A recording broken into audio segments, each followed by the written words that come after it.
I have now the honor of introducing our next workshop speaker. So let me start here. Are you ready to take your next step to stand out online? You're in luck. We have one of the best online speakers to help you do just that. Multiple times decorated at the International Speech Contest, Alexandre took second place in the 2022 World Championships of Public Speaking. Specializing in storytelling for young audiences, Alexandre has traveled all over Canada, surpassing 150 visits online and in person to help thousands of children discover the art and power of storytelling. Currently serving as president of his Toastmasters club, Voix du Nord, Alexandre offers speech coaching and presents various workshops for Toastmasters, as well as community and professional organizations worldwide. His coaching clients regularly win their speech contests. Today, we will only touch the surface of Alexandre's expertise. In his newly created standout community, you can dive deeper in all aspects of online presentations. Here is his workshop. Think inside the box. How to reach your audience online. Please welcome distinguished Toastmaster Alexandre Matte. Round of applause, please. Merci beaucoup. Thank you so much. Merci, Suzanne. Thank you for hosting me tonight. I am glad to be here about 15 years after my icebreaker speech. Has anyone been a member for more than 15 years? Oh, great. Okay, so we've got what's the right word? Old timers? Is that politically correct? Yeah, really old members over here. I'm getting to be one of you. And who has been a member for, let's say, less than 5 years of Toastmasters? Okay, great. Even Suzanne. And somewhere in between 5 and 15 years? Okay, we got a good mix here. Now, since starting your journey less than 5 years ago or more than 15 years ago, you've hopefully learned a lot and improved. Is that right? Otherwise, you wouldn't still be a member, right? Well, I found that I've made great improvements. I still remember my icebreaker speech. My evaluator told me, you know, the ums and ahs, I stopped counting after 50. Yeah, 50, that's 50. Whew. I've come a long way. And in 2020, yeah, so I had been a member, 12 or 13 years, I launched my storytelling career for children. And everything was going well. I had schools lined up in 3 different provinces. I was really happy. It was going much better than anticipated. But then everything closed down in 2020. The schools, the partners, the funders, they all asked, well, can you do this online? I thought about it for about 2 seconds before I said, nope, impossible. You think the children are able to follow a workshop online? No way. We'll come back in 2 months' time when, you know, schools reopen and everything's back to normal. Well, 2 months later, everything was not only not back to normal, but even more bizarre than we had expected. And something strange happened. My children, who are playing right there, I saw that they were able to follow online classes. Well, if my kids are able to do it, maybe kids in 3 different Canadian provinces could do it too. So with my partner in storytelling, we adapted our workshops, and we were able to give workshops to 20 different schools 4 visits each school in the first year. That's 80 different visits in 3 Canadian provinces. Thank you, Vicky. Thanks, Terry. Wow. So it was like a blessing in disguise, I suppose. During that time, because it was all online, like at first we were still learning what we were doing. We weren't even sure, and sometimes we couldn't even understand each other, us the storytellers and them the classes.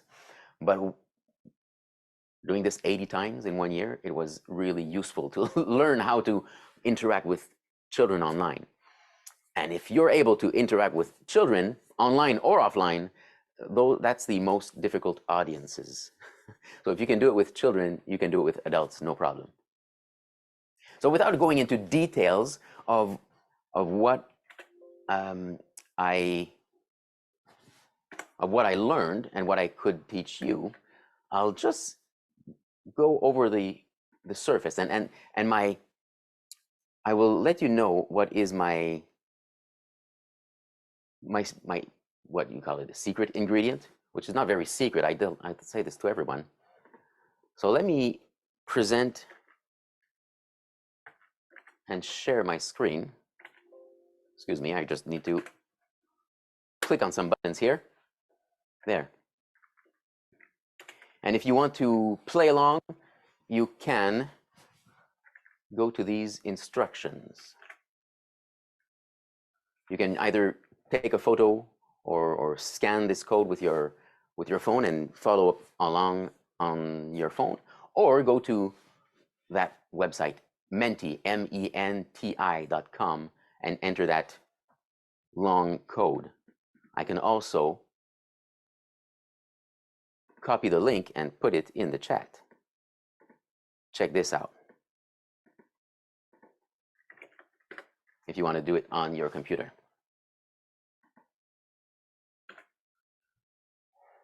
Let's see if this works. I'm curious to know if you're participating in a speech contest this year, or if you have already participated. Whoa! All right. So this club is called Contest Mastery. It's not for nothing. 9 out of about 17 responses. Really? 12 of you are participating in a contest? Okay, that's impressive.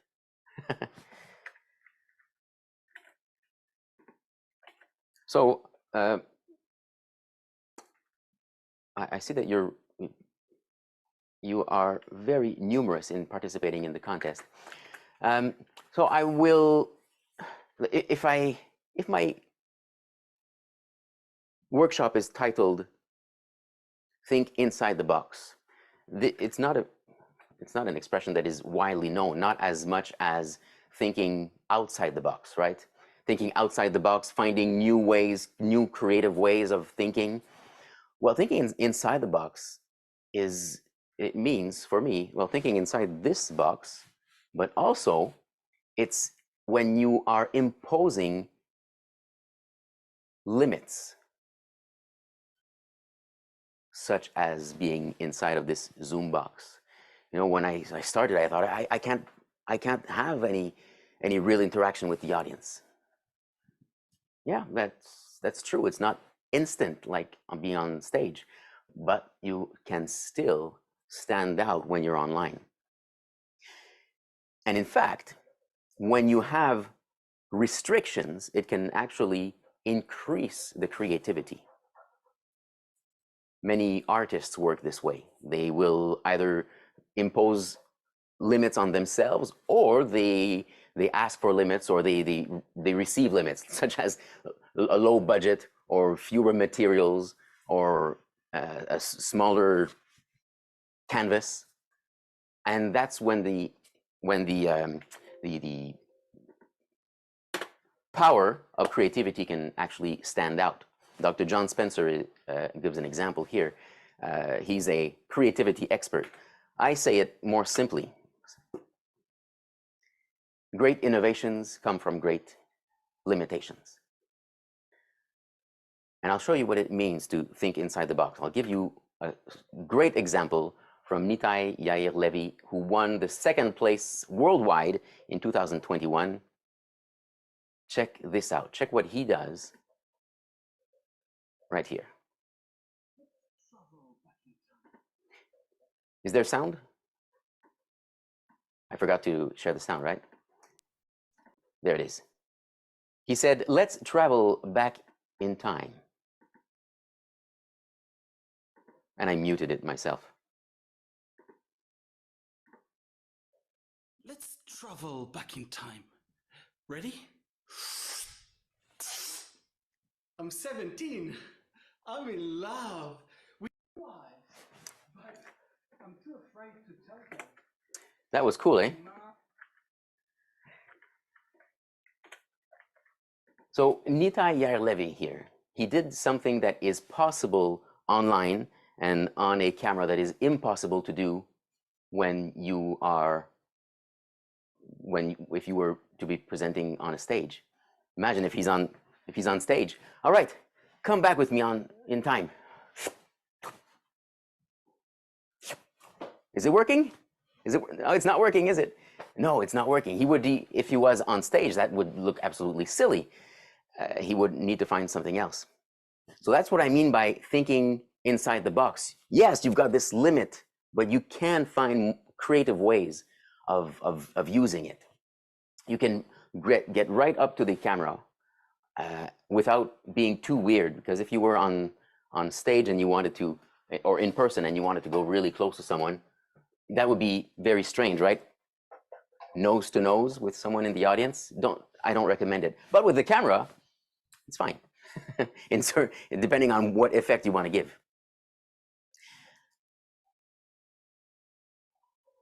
I just want to check the time because I think we started a little late. Yes. Yeah, we started a little bit late, so the floor is all yours. Until. We have time till right now it's almost 8 o'clock, so till 8:30. Oh, you want me to go until 8:30?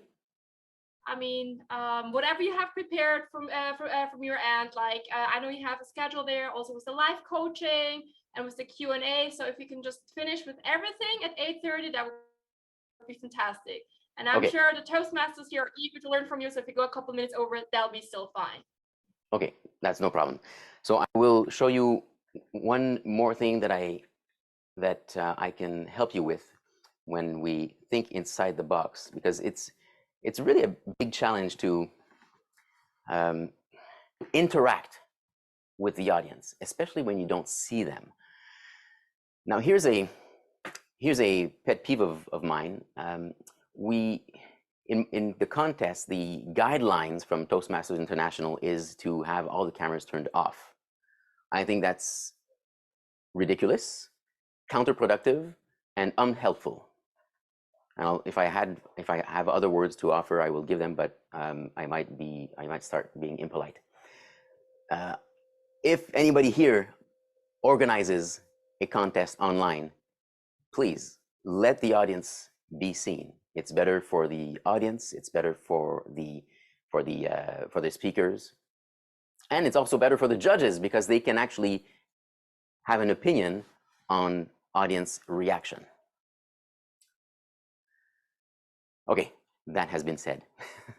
But sometimes it happens in a contest or in another context that you can't see the audience. So what can you do to simulate interaction? Well, I'll give you an example.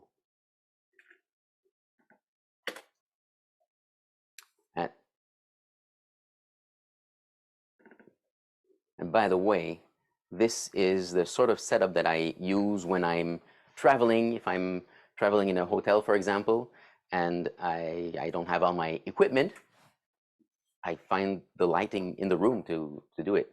So I can give a 1-hour workshop just on the technical aspects of presenting online, but I suspect that you don't need this as much as other members might need them. So let me go directly to interaction with the audience when you don't see them. One thing that you can do is ask questions and be sure to let the audience have time to answer the questions in their own mind.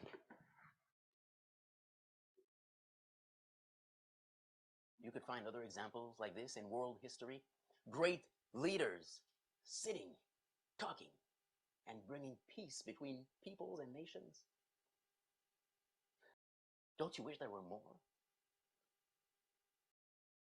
Maybe we can show them by example. Okay, I know it's not always easy, especially when the differences are extreme, like a family reunion. So did you notice that when I asked questions, I let space for the audience to answer? I would do this in person as well, but you can do it online. Now, the big challenge that you have online, if you don't see the audience, you don't know how they are reacting. So this is even a bigger challenge when you have humor. Now, that the end of the clip was a line that sometimes elicits a lot of laughter and sometimes just a chuckle and sometimes nothing at all. So the way that I let people know that they can react is just smile and nod. Because if I say a joke, and then I do something like that was funny, right? but people are not laughing, that's awkward, and it will be very obvious that I'm not interacting with them. But if I just smile and nod, then it could pass, whether they laugh or not. And because you're very many and participating in the contest, I will add this little secret. I did this whenever I had a funny line. I did it especially in my final speech. I use a throwaway line right after the funny line. So, for example, I've got one part in my final speech where I speak of it's a very dramatic moment, but I try to bring humor right away. My aunt has just passed away, and I say this. My uncles and the family scramble to figure out who's going to do what during the family reunions, who's bringing the chairs, who's preparing the meals, and all I'm thinking is, who's making the cake? Now, this here is very deep, but it can also be very funny. I don't know how they reacted in Nashville. I honestly don't know. I don't know if they laughed or not. But because I had rehearsed before, I knew that when people laugh, especially when there's a crowd, it can last a few seconds. The next line that I have is, I wanted to do my part. It is such an important line. I wanted to be sure that nobody was going to miss it. I wanted to do my part. So I inserted something else right before that important line to make sure that the audience stopped laughing, if they were laughing at all. Like this. Who's bringing the cake? Well, it's important. It's tradition. I wanted to do my part. So if they were still laughing during those few words and they missed, well, it's important, it's tradition, those words are not important to understanding, but they will stop laughing because they see me talking again. Does that make sense? After a potentially funny line, when there's might be a big reaction, throw away a line like that. And Earl says they laughed. Earl, were you in Nashville? But you think they laughed? Oh, Harriet is here. Hello, Harriet. Harriet was in the room. She was also participating in the contest. Thanks, Harriet. So right at this point, what I'd like to do is open it up to some live coaching. We have a few minutes for that. And Suzanne, some people have already volunteered, correct? I'm muted. Yes, some people volunteered. I had to stop people actually from volunteering even more. And we'll start with the first one. Earl, are you ready?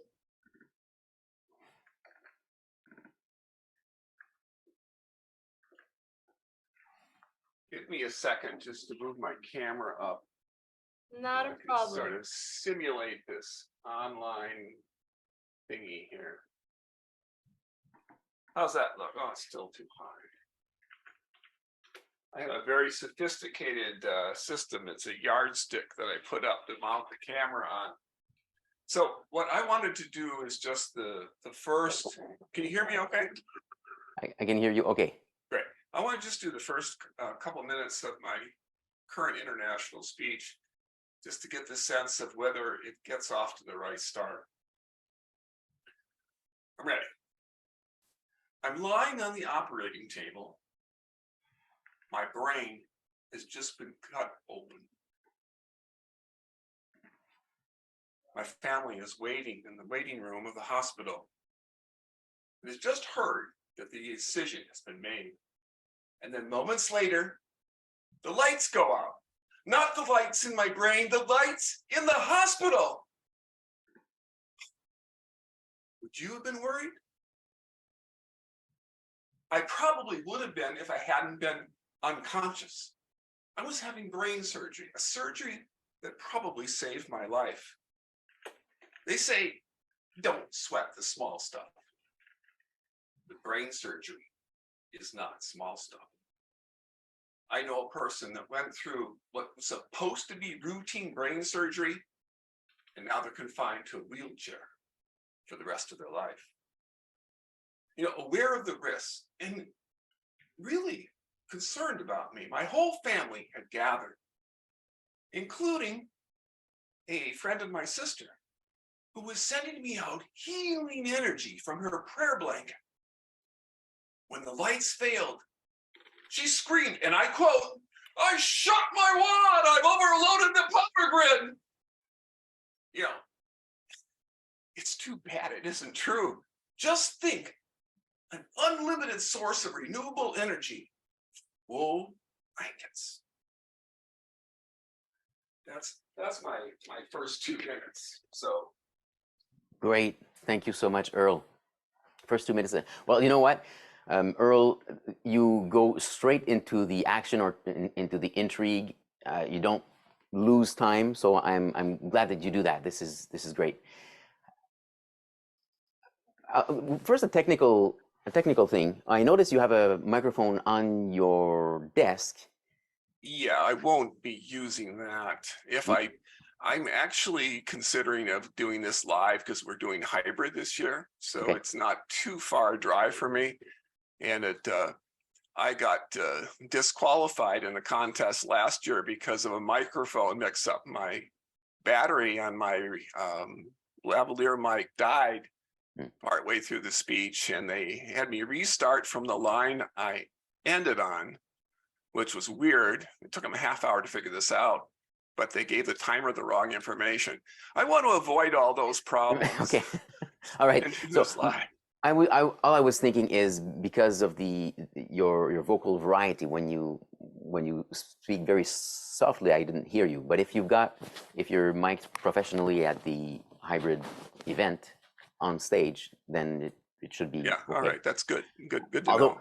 Although here's something for everybody who's participating hybrid but on site. Now if it's before the district, there is more liberty for the contest chair and for the technical setup. What I do when I'm on site but with a hybrid audience, I do as if I'm at home. I make sure that the camera is not too far away from me so that people online can see me well. And I treat the camera like half of the audience. In other words, if I've got the audience here, I will give about half of my attention to them. Yeah, just an interesting question. A lot of it depends on where the judges are. Are they there or are they online? And the real key is it would be great if you knew that as a competitor, but I will suppose they wouldn't tell you. Yeah, well, I suppose they might not know if they haven't made the decision. During the World Championship, they said approximately half are online, approximately half on site. So it's good to know. Personally, I try not to care about about the judges. I care about the audience. So I mean, if you're on site and only 2 people have joined online, then maybe not. Don't give half of your energy to them. But if there are more people online than on site, then I would concentrate on people That online. makes sense. Thanks. That's a good hint. A good tip. Okay. Thank you very much. It's very. Oh, sorry. I'll just give another thing. I like this to be more personal, Earl. And you mentioned a person who wound up paralyzed. This will be much more meaningful and credible if you say who it is and who it is to you. So you could use their name if it makes sense, especially if they come back later in the speech. But you know, if it sounds so impersonal the way you mentioned it, that yeah, actually, with my first versions of this speech, I did talk about it being the daughter of a friend of my wife, who is actually who the person is. I can put that language back in. That would be, it's actually somebody I've known since they were a child. They were a next door neighbor of us. That's better. That's probably the way to do that. Yeah. Yeah. The first way you said it is so is for people detached. That's very interesting. But if it's someone that you know since they were, you saw them growing up, you saw her growing up. That's the better way to say it. I saw her growing up, and especially if you saw her being super active, dance recitals. Yeah, I went to her wedding as well. You know. There you go. So yeah, I'll add a little personal details in there about. That's great. Thanks. Yeah. Appreciate that. All right, it's a pleasure. Shall we go to the next speaker? Thank you so much, Earl. Thank you. Yes, let's go to the next speaker. We have none other than our Jenny. Jenny, are you ready? I am ready. Thank you. Like Earl, I'm going to do the first couple of minutes of my speech to make sure that I'm really coming out of the gate strong. Okay. Have you ever felt like you just didn't belong? I was there. I was the new kid on my first day of 2nd grade. I strolled through the halls of my new school wearing my fanciest outfit, a dress that my mom had made, coupled with a homemade haircut. I still have the bangs. But the moment I walked through that classroom door, I was met with a sea of chiffon party dresses, hair in perfect ringlets, butterfly clips and ribbons. Meanwhile, I looked like I had just stepped out of Little House on the Prairie. From then on, I realized I didn't belong in this school. And no matter how much I tried or how hard I tried, everything I did was wrong. I wore the wrong clothes. I had the wrong hair, listened to the wrong music, read the wrong books. Hello, Toastmasters. I was desperate to be accepted by my 2nd grade peers.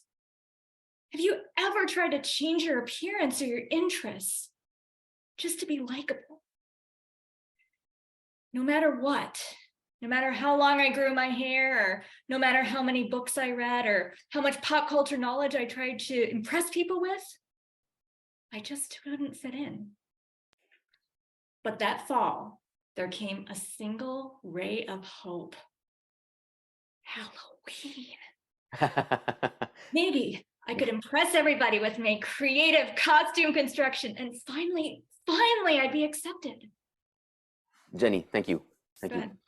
Well, I like it. I want to know more. I almost was going to let you go for 7 minutes. Jenny, starting with a question is usually a safe bet.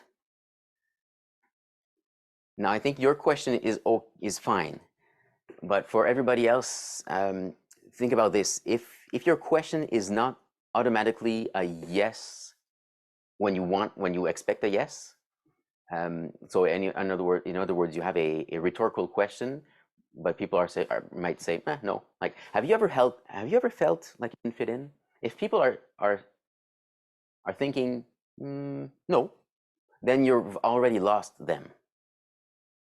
So I encourage you and everyone, if you want to try this sort of opening, really ask people and ask them to respond for real when you're testing out your material, just to know if everybody is saying yes or not. Because if you've got a lot of your audience that says, no, then they're already sort of tuned out. So if that happens, then you've lost them. So another way of opening it is simply not asking the question and just going with your second line. Just something to consider. My friends, there is such a thing as too much eye contact. When you're having a one-on-one conversation in person, you don't stare at them in their eyes all the time. And when you are giving a speech or telling a story, I would want you to have the feeling, I would want your audience to have the feeling that you're talking to them one-on-one. So if you're always looking at them, it will start feeling uncomfortable, even if they can't put their finger on it.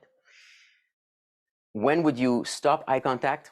Well, one great example, Jenny, for you is when you enter your school and you're met with a sea of chiffon dresses, right? Look at them and imagine what it was like to be, 7 years old and going in there and so intimidated. So you can actually shrink down and perhaps even back up. So it's like, I'm going to school. Yes, I'm so happy. Oh, this is going to be the best day of my life. Well, everybody's wearing chiffon dresses. And what I just did was bring it inside the head. So instead of doing it like a novel, I saw this, and instead of describing it, you can just tell us how you felt or what you were thinking. Go inside your mind. What were you thinking?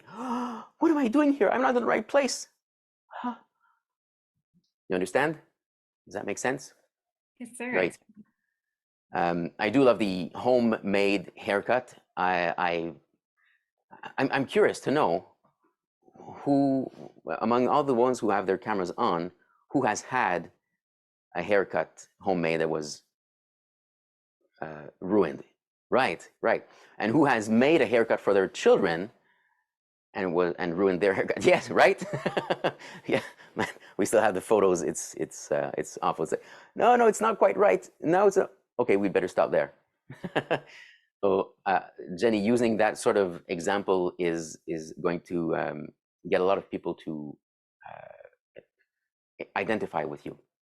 So, Jenny, those are just a few comments, and we can go to the next one. But thank you so much, Jenny, for playing along. Thank you. It's an honor having you coach me. Great. And Who's next? I will be the next one here. So I'd like to deliver the last part of my speech. It's about my journey moving from Switzerland to New York City. And I will just start in the middle, kind of like when I embraced the New York culture. Okay. That's when I knew it was time for that Swiss miss to turn on some New York twist. You talking to me? I got all sassy. I started walking into people's face. And if you think you can get the seat on the subway, I was faster. One day, I walked into a pet shop. I have 2 cats at home. As I was paying for the cat food, I hear next to me a lady screaming, I just lost my job. Can you please try the card again? Please. I need to feed my dogs. And in New York fashion, I was like, ooh, that doesn't bother me. But then, all of a sudden, I remembered 25 years ago, I was a young girl at that time. I traveled to San Francisco on my own, and I had a really nice conversation with the lady that was sitting next to me. When I got to the airport, I, of course, didn't have cash to pay for the taxi, and my card didn't work on the ATM. So she kept asking me, how are you going to get to the city? And I said, well, I guess I will have to walk. So she actually went to the ATM, withdrew a $100 bill, and gave it to me. I felt so ashamed. I was like, how can I pay you back? She said, you'll never pay me back. But if you come across a young lady like you, or somebody who may be in need, you will pass the buck to her. You understand? And I promised her. So 25 years later, I suddenly remembered. I'm turning over, pulling a $20 bill, put it on the table, and run out. Because I knew in New York fashion, that woman will not accept my $20 bill. And as she starts screaming at me already, I don't want your donation. I just turn around and tell her, you don't donate me anything. When you have a job again, you will come back to this shop and you will donate to the homeless animals my $20 and you will match it with your $20. And I ran out of there because I heard her screaming. About a month and a half, I went back to the pet shop. The sales lady still remembered me. She comes running to me like, you're the one who gave the $20 bill, right? And I was like, yeah, that was me. She was like, the woman came yesterday and she donated $40. And I walked out. I knew a random act of kindness can change the course of a human being. It doesn't have to be $1 million. It can be as simple as $20. My fellow Toastmasters, I'm asking you today, what kind of creative idea will you come up with to change somebody else's life? And it can be as simple as a $20 bill. Madam Contest Chair. Okay, merci, Suzanne.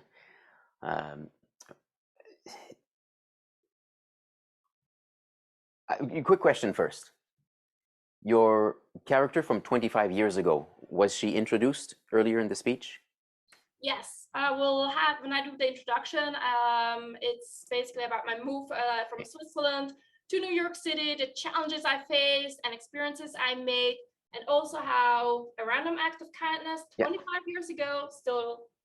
Perfect.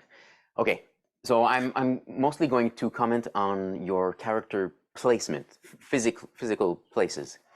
When a traditional way of placing yourself or your stories on stage, whether it be physical stage or like this, is to have the audience's left, so here, for the past, and the audience's right for the future. When you present when you're at the beginning of your speech, you could be in a neutral position, and then 25 years ago, when I was X years old, I moved to New York. So now you can move around while you're sharing this first story of moving to New York, but you can anchor it here. By anchoring it here, later on when you're on the subway and you have that flashback, you can, I mean, you could do like Nitai Yair Levy, but everybody would recognize it. So you can simply point here, 25 years ago, I had that, and then you can return to this place. And it gives clarity. Most of the audience members, I don't think they literally look at that and think, oh, now she's in the past. But I do believe that inside their mind, they still feel that it's more correct and more logical if you do go back to where you were in your anchor.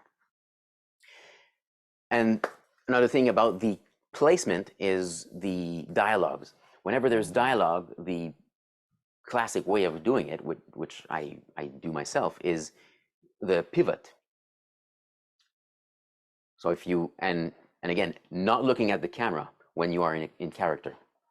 So if you're on the subway and the lady is here and screaming, she might be, I would actually make her like this, screaming at you or to whomever, and you can look at her like that. But if you have a direct dialogue between two characters, such as 25 years ago, then it would be a smaller angle, something like, what's this, 20, 30 degrees compared to your camera. So you can, always the same side, by the way. If she's talking to you, that lady who gave you $100, you can then look the other way, the other side of your camera, about 20 other degrees. So that's about 40. It's more like almost 80 degrees, right? Anyway, look like this and look like that. So we see you at a slight angle, and it's much more clear who is talking.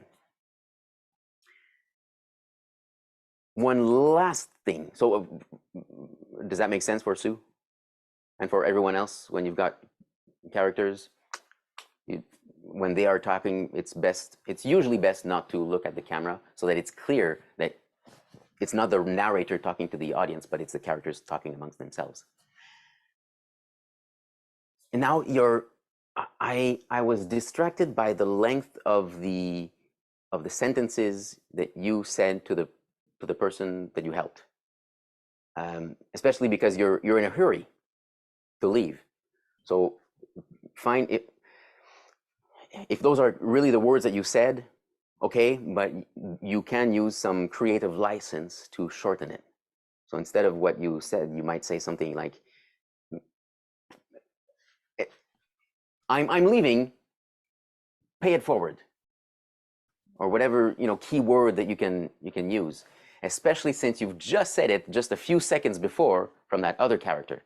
Whatever words though that other character said during your flashback, you come back to her and say, well, now it's yours, you give it to someone else. Or find a creative way to say it. And by shortening it, you have more room for emotions, reactions, and it's easier to remember and easier for your audience to repeat. Is that good? Merci beaucoup. That's perfect. Thank you very much. Parfait, c'est un plaisir, Sue. And I would say we'll add one more person, and then we'll move to the Q&A session and slowly but surely finish everything. Is that okay? Okay. Wonderful. Merci beaucoup. And Jim, the floor is yours. Thanks, Sue. Alexandre, I actually hadn't planned on going tonight, so I'm not in my stage area where I would be with a backdrop and standing and all of that. But there's actually a question in this. So this is sort of a segue into both a Q&A as well as maybe a little coaching. Let me just plant the question first. And that's one of the things that I wonder about if I'm being online is it seems like it's an opportunity to speak one-on-one with an individual audience where you can't do that if you're in front of a big audience. So what I'm trying to do in the opening especially here, but in the ending too, which I won't do, is to set that feeling up. So anything you could help me with there that would be great. So the introduction will be Jim Emery. Thanks, Al. Thanks, Al. Jim Emery.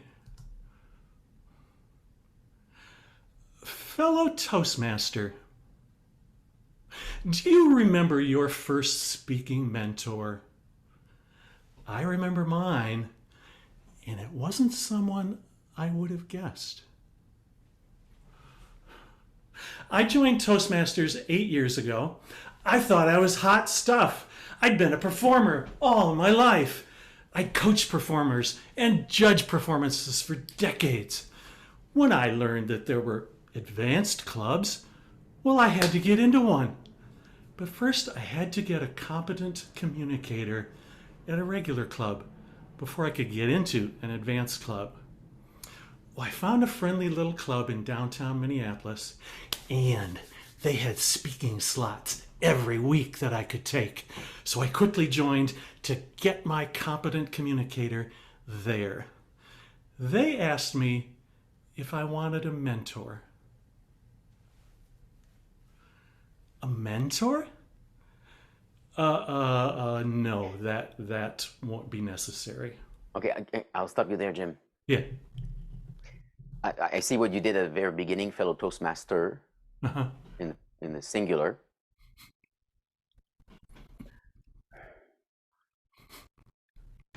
Personally, I think it's okay.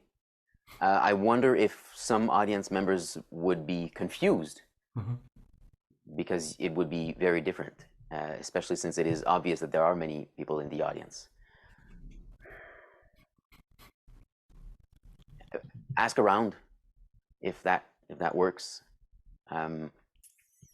because that would be my concern, that you want to speak like you're talking one-on-one, but at the same time you're not one-on-one. So that's why we would usually use the plural at the beginning. But you know, do what feels right, and if you can test it out ahead of time, go ahead.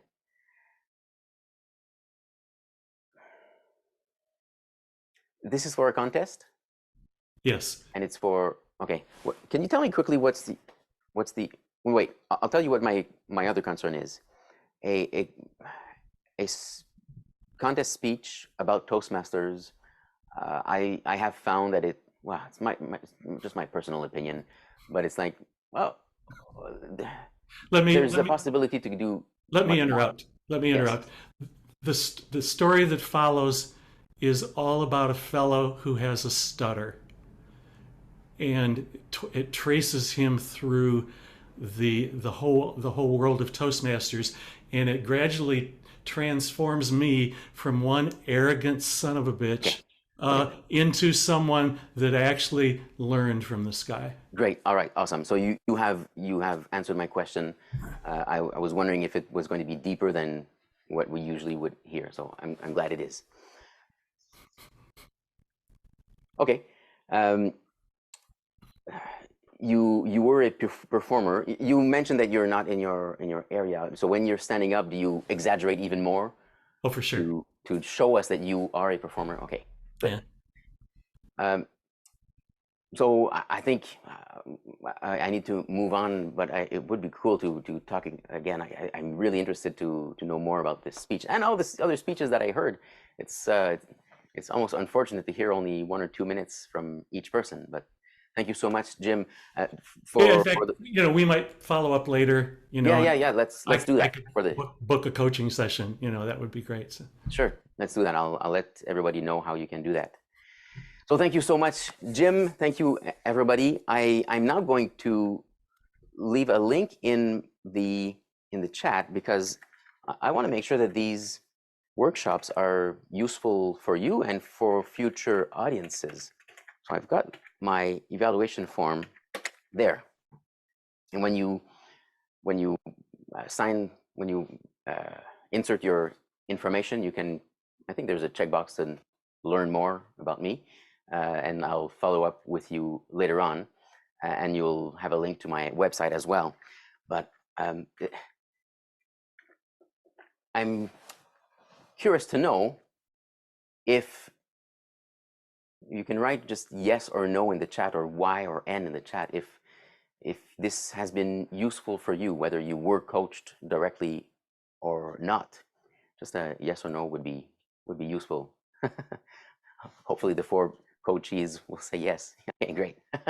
Thank you. Because I do this sort of coaching, like express coaching, but a little longer every week in my community, in my standout community. So when you go to my website, you'll have more information on either direct one-on-one coaching if you want, like to catapult your speaking skills to the next level, especially in the context of a contest, because my clients tend to win. Just saying. But if you prefer a more punctual sort of coaching, which is not as deep, then joining my weekly calls is one way to do it. And it's more affordable, and it's part of a community. So there's the beginning of community feeling going on there.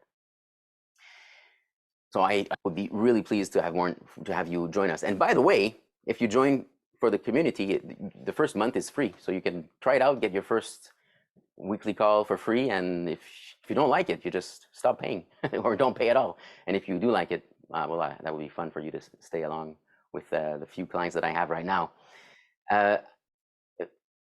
I see it's 9:32 or 8:32 for you, so I'm going to close it up just by reminding you that, you know, there's a great potential, as I think we've seen last year, for being able to stand out and reach people online, even when you don't see them, and to really make a difference, not only in the audience, but in the world.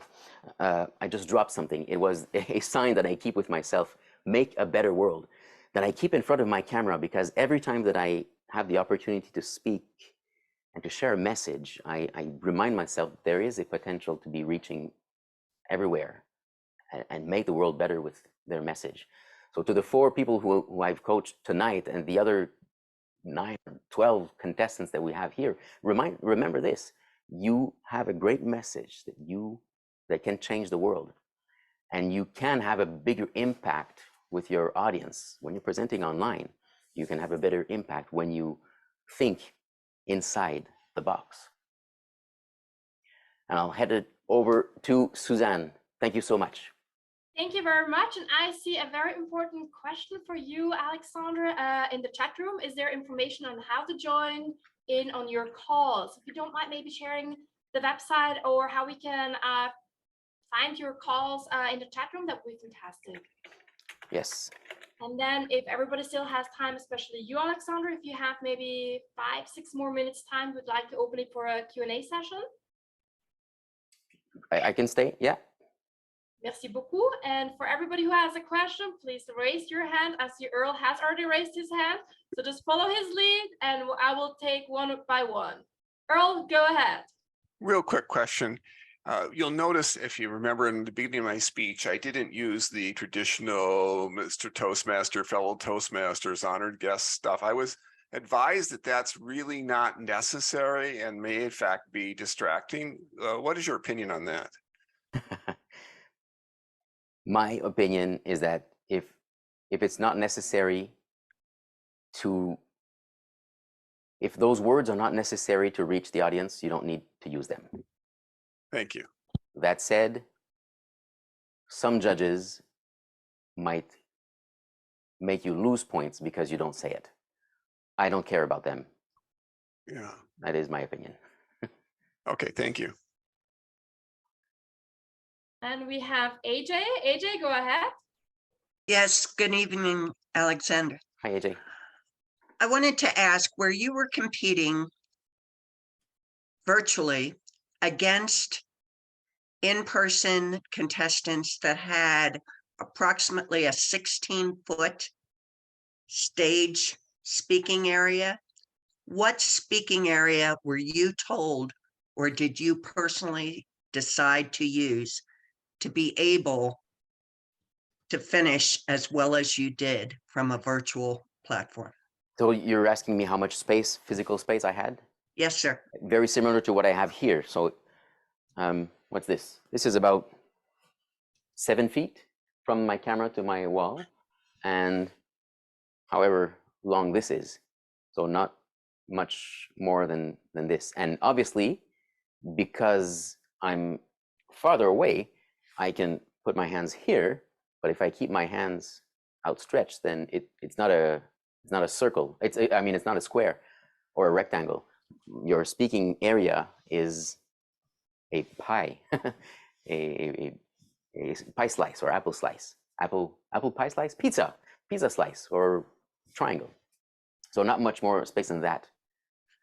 Thank you very much, because I think that's important for those of us that are putting together the contest so that we can best give our virtual contestants, a level playing field with which to work with. Oh, yeah. Well, not everyone has the same space, and some might have more space. And I do not believe that a contest chair should tell. We're told to. Yeah, we have to as part of the contest. Oh, We have well, to that's okay. establish That's the me. speaking space. That's why I'm asking the question. Well, I mean, when I participated in the World Championship, they asked us what they didn't need to know how far how big the space was. They asked us, okay, what is your speaking space? And we showed them this is how far I'm going to go. I might go as far as this, and I might go as far as this. And the contest chair was there to say, okay, that looks fine to me. That is your speaking space. In other words, it was different for each contestant. That's When great. I showed you the clip of Nitai Yair-Levy, Yes. he has much more space behind than I do, because you could see almost to his knees when he was backed up. Thank you. Sure.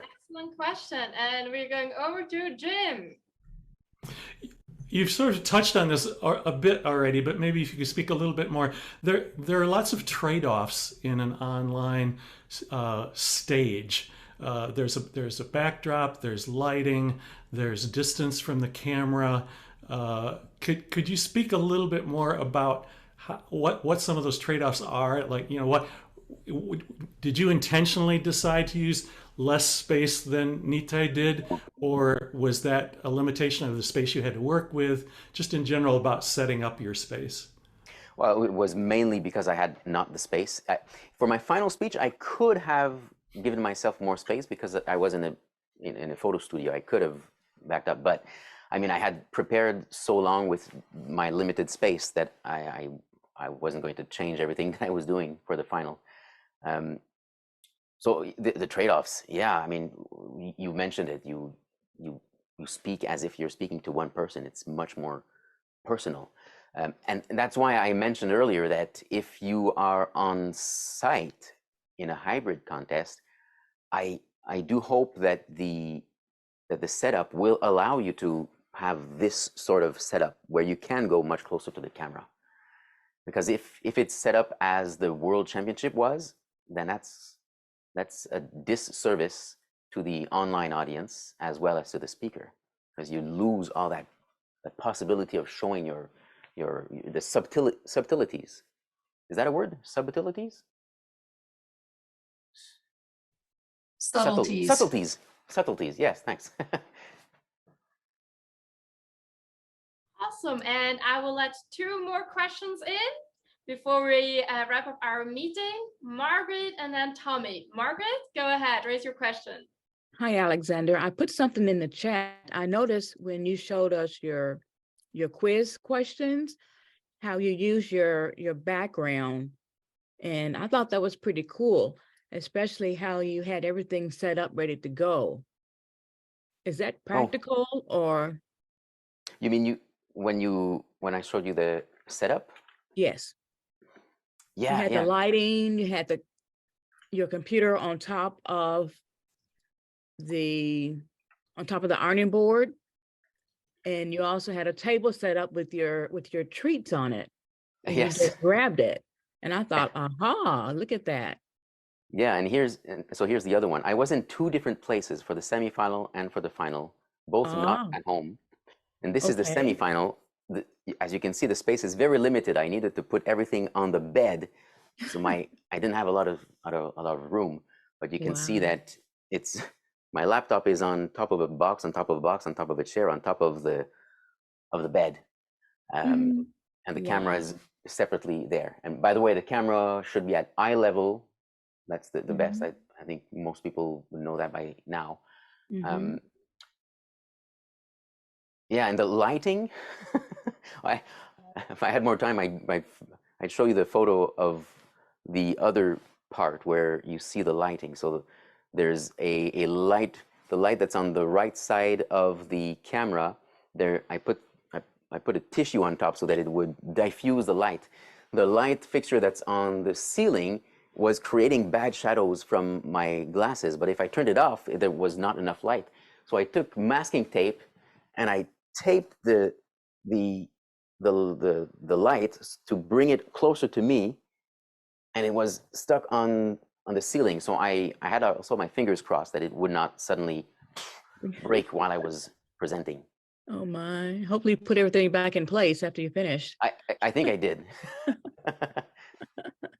Yeah, that was very ingenious. Thank you. Thank you You're for welcome. the question. And Tommy, what would you like to ask? It's going to be easy one for you, Alex. Thank you again for giving for sharing your information. I have a quick question. I noticed that you prefer this lapel, that Wi-Fi lapel, as versus that I have this Yeti. Is there any reason why you prefer to use that as opposed to like the Yeti? Yeah, because it moves with you or with me. I mean, if your microphone is right there and you're moving around, you can't use the full variety and power of your voice. But if you've got it right here,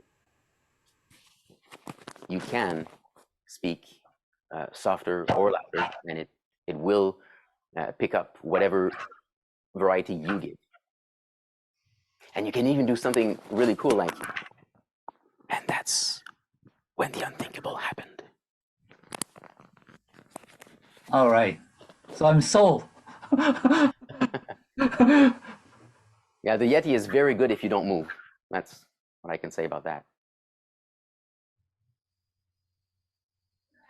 Okay, one more quick question. So did you mention that you also have a session, you do a technical review of the home server? Did you mention that? Yes. Yeah, get in touch with me because I do have something that I call the 6-week standout challenge to help you stand out online. And the first week is all the technical aspects, and I've got free previews in my community if you want to join. So thank you very much, Alexandre, for coming in today and giving us so many valuable information. Your workshop was truly fantastical, phenomenal, wonderful, amazing, outstanding, and you helped us all to really get better in thinking inside the box and how to reach our audience online. So thank you very much for that. We truly appreciate you.